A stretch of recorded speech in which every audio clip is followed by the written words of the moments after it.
Bonsoir à tous. Nous voilà réunis autour d'un petit muffin. Et donc, je voulais vous préciser que c'était un muffin salé aux chèvres et à la courgette. Et les ingrédients viennent du marché de Tarbes, des produits que j'ai choisis avec soin. Mais ce matin, pendant que je cuisinais, je me suis rendu compte de quelque chose. Aucun de ces ingrédients n'aurait pu devenir ce muffin tout seul. Aucun ingrédient n'essaie de devenir un autre ingrédient. Aucun autre cherche à prendre la place, le pouvoir sur l'autre. Chacun apporte simplement ce qu'il est.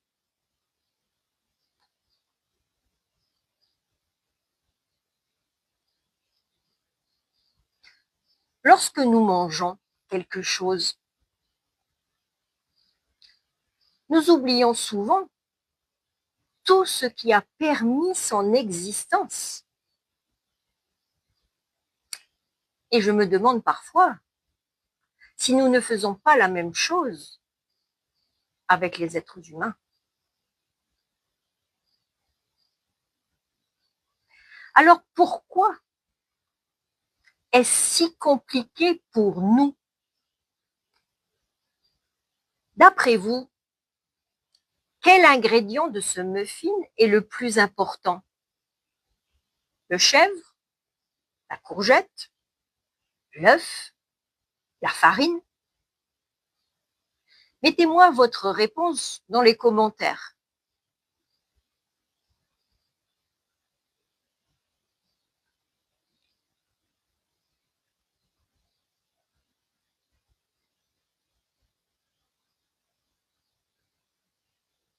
Alors, si je retire un seul ingrédient, vous êtes d'accord avec moi que ce n'est plus la même recette. Pourtant, dans nos vies, c'est ce que nous faisons.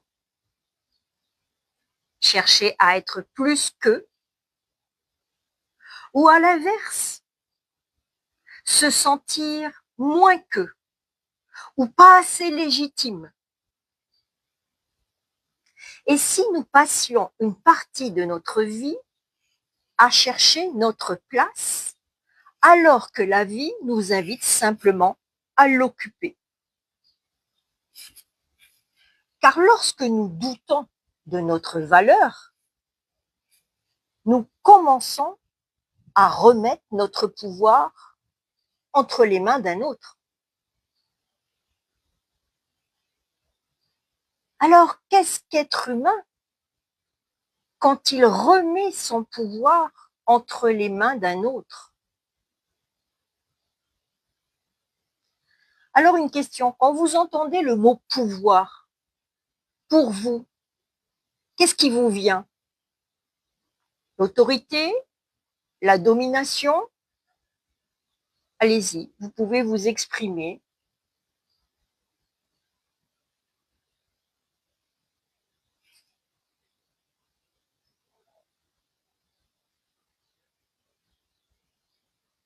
Pendant longtemps, moi, j'ai associé le pouvoir principalement aux gourous, aux politiques, aux manipulateurs.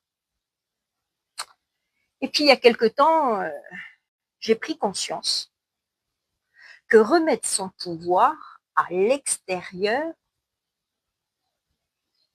ne concerne pas seulement les autres.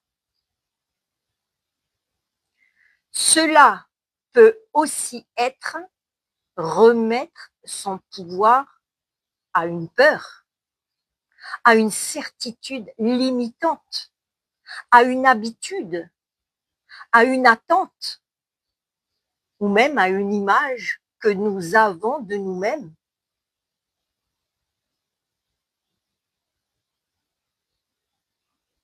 Et c'est là que cela devient beaucoup plus subtil. Nous remettons notre pouvoir à l'extérieur chaque fois que nous croyons quelqu'un qui nous dit « bon, t'es pas capable ».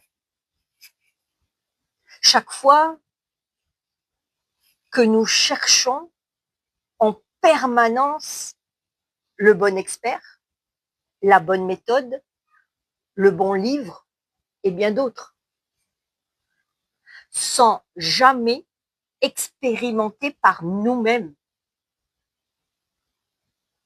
Et combien de fois avons-nous déjà entendu une réponse sans vraiment l'écouter?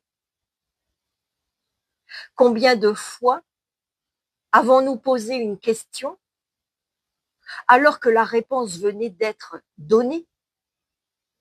Ou alors l'intervenant avait dit qu'elle sera développée quelques minutes plus tard. Sommes-nous réellement dans l'écoute? Ou déjà en train de préparer la prochaine question?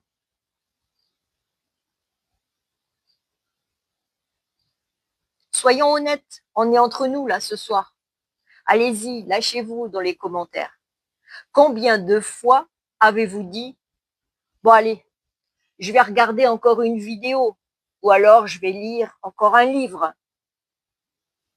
avant de vérifier dans notre propre expérience?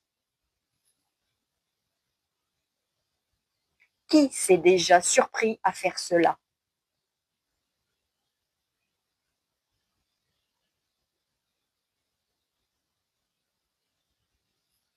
Nous sommes saturés d'informations, mais pauvres en expérimentation. Comment apprend-on à cuisiner?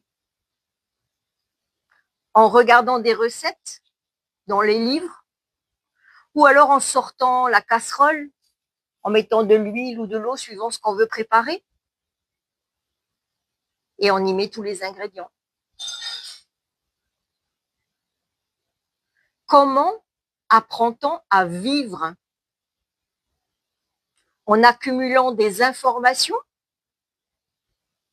ou en les confrontant à notre propre expérience?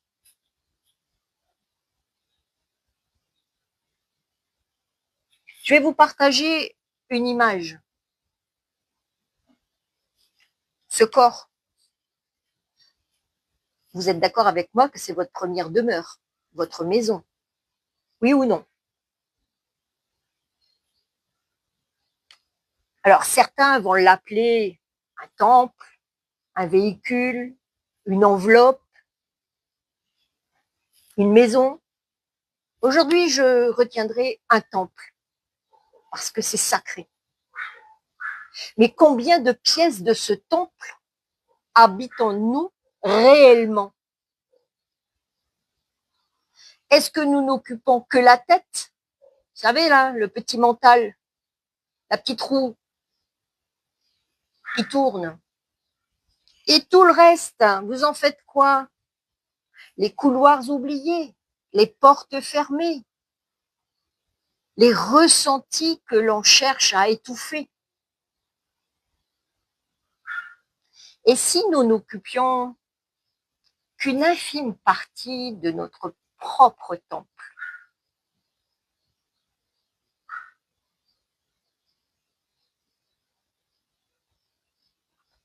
Nous sommes nombreux à chercher la lumière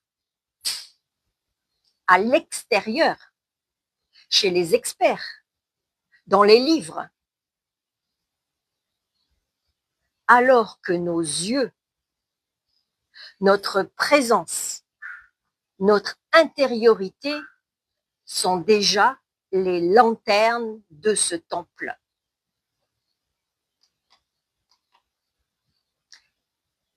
La question n'est pas comment allumer la lumière pour la mettre à tous les étages, mais plutôt qu'est-ce qui la recouvre?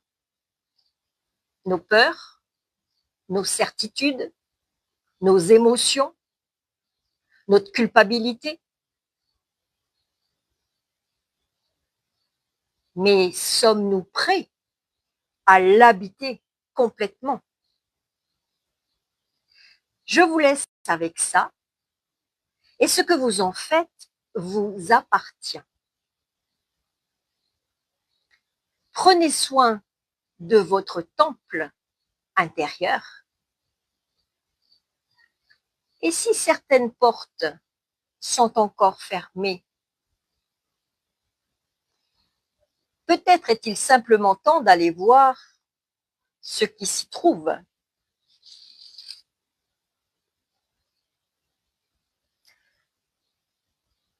Alors, comme je ne vois pas les commentaires, si vous avez des questions, je veux bien tenter d'y répondre. Je vais rapprocher un peu le téléphone. Expérimentant. Ben oui, il n'y a que ça. Il n'y a que ça de vrai. Il faut expérimenter. Prenez soin donc de vous.